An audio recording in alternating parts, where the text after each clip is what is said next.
Hello dear viewers, তোমরা সবাই কেমন আছো? আমি চলে এসেছি আরও আরেকটা নতুন ভিডিওর সঙ্গে। আজকে আমি তোমাদের একটা ইম্পর্টেন্ট বিষয় নিয়ে আলোচনা করতে চলেছি। বিষয়টা হলো যে ভ্লগ ভিডিও কেন দেখতে হয়। ভ্লগ ভিডিওতে আছে কি? অনেকে ভাবে যে ভ্লগ ভিডিও কেন দেখবো, কি আছে এতে, সেটাই আমি আজকে তোমাদেরকে জানাবো। তার আগে বলে নিই, এখন 10টা বাজে, আমার ঘরের সব কাজ হয়ে গেছে, কিন্তু এখন সব থেকে বড়ো কাজ সেটা হলো আমাকে অফিসে বেরোতে হবে, রেডি হতে হবে। তো চলো সারাদিন দেখতে থাকো। এই যে লঙ্কা দুটো দেখছো না, এই লঙ্কা দুটো আমার স্যারের দেওয়া, স্যারের অফিসের গাছে হয়েছিল। ও ডোডো, ডোডো টাটা, ও ডোডো, ডোডো, ও Dodo tata, tata, tata, tata হচ্ছে টাটা। और तुम सबने ले ली। अब मैं तुम में से किसी को नहीं छोड़ूंगा। হ্যাঁ যা, আমি তাহলে বিকালবেলা নিয়ে আসবো, ঠিক আছে? এটা হ্যাঁ, না আমি ডায়েট করছি, না আমি আজকে থেকে ডায়েট শুরু করেছি। বলো আমি টাটা, টাটা, বলছি টাটা। বর্তমান যুগে ইউটিউব এবং অন্যান্য প্ল্যাটফর্ম আমাদের জন্য পুরো পৃথিবীকে হাতের মুঠোয় এনে দিয়েছে। আগে আমরা বই বা গল্পের মাধ্যমে অন্য দেশের সংস্কৃতি জানতাম, কিন্তু এখন ব্লগ ভিডিওর মাধ্যমে আমরা সেই সংস্কৃতি চোখের সামনে দেখতে পাই। প্রথমেই বলি, ব্লগ ভিডিও আমাদের বিভিন্ন দেশের জীবনযাপন সম্পর্কে ধারণা দেয়। যেমন একজন ব্লগার যখন তার দৈনন্দিন জীবন দেখায়, তখন আমরা জানতে পারি তারা কীভাবে থাকে, কি খায়, কিভাবে সময় কাটায়। এতে আমাদের জ্ঞান অনেক বাড়ে। দ্বিতীয়ত, ব্লগ ভিডিও আমাদের ভিন্ন দেশের খাবার, পোশাক সম্পর্কে জানতে সাহায্য করে। আমরা দেখতে পাই কোন দেশে কী ধরনের খাবার জনপ্রিয়, তারা কিভাবে রান্না করে, আর কী ধরনের পোশাক পরে। এতে আমরা নতুন জিনিস শিখতে পারি,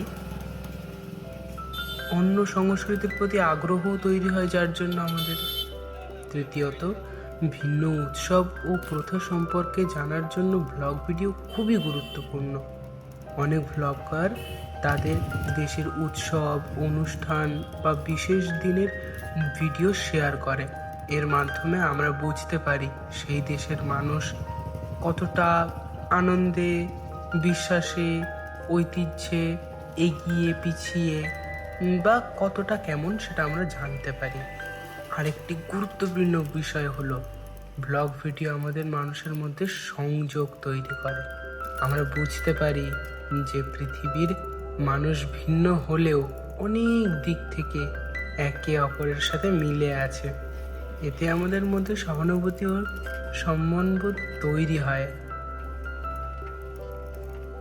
তবে একটি বিষয় মনে রাখা খুবই জরুরি, সব ভিডিও পুরো সত্যি নাও হতে পারে। তাই কোনো সংস্কৃতি সম্পর্কে জানার সময় আমাদের সবসময় যাচাই করে দেখা উচিত যে ভিডিওটা ঠিক আছে তো। এবং কিছু কিছু জ্ঞান আমাদের বই পড়ে নেওয়াটাই ভালো। সবশেষে বলবো, ব্লগ ভিডিও শুধু বিনোদনের জন্য নয়, এটি শেখার একটি শক্তিশালী মাধ্যম। এর মাধ্যমে আমরা ঘরে বসেই পুরো পৃথিবীর সংস্কৃতি সম্পর্কে জানতে পারি। শুধু জানতে পারি না, লাইভ দেখতেও পারি। এখন বাজে 12:44। আমি এখন ভিডিওগুলো এডিট করে রাখছি। এখন তো নেটের ভীষণ সমস্যা, আমি এখন ভিডিওটাকে আপলোড করতে পারবো না, আপলোড করব কাল। আর এখন একটু পড়া বাকি আছে, আমি পড়তে পড়তে এডিট করছিলাম যেহেতু। এখন একটু পড়ে নেবো, আর পড়ে তারপর আমি ঘুমিয়ে পড়বো। তোমাদের সাথে দেখা হচ্ছে আরও একটি নতুন ভিডিওর সঙ্গে। ততক্ষণের জন্য টাটা, বাই বাই। কেউ কমেন্ট করতে ভুলবে না, ঠিক আছে? বাই। আর হ্যাঁ, যেটা বলার সেটা এত কষ্ট করে যখন এডিট করছি, ভয়েস ওভার দিচ্ছি, এগুলো করছি, তোমাদের তো একটা লাইক তো আশা করাই যায়। আর সব থেকে বড় কথা কি জানো, এই ভিডিওটা প্রথম ভিডিও না, এই ভিডিওটা দ্বিতীয় ভিডিও হওয়ার কথা ছিল। আমি তো প্রথম ভিডিওটা এডিট উঠতে পারিনি, তাই এটাই দিয়ে দিলাম। কিন্তু গতকালের যে ভিডিওটা ছিল, যেটা প্রথম যাওয়ার কথা ছিল, সেই ভিডিওটা তোমরা পাবে পরশু দিন, আর কাল পাবে এই ভিডিওটা। আমাকে থাম্বনেল এডিট করতে হবে, আরও অনেক কাজ আছে ভিডিওটাতে।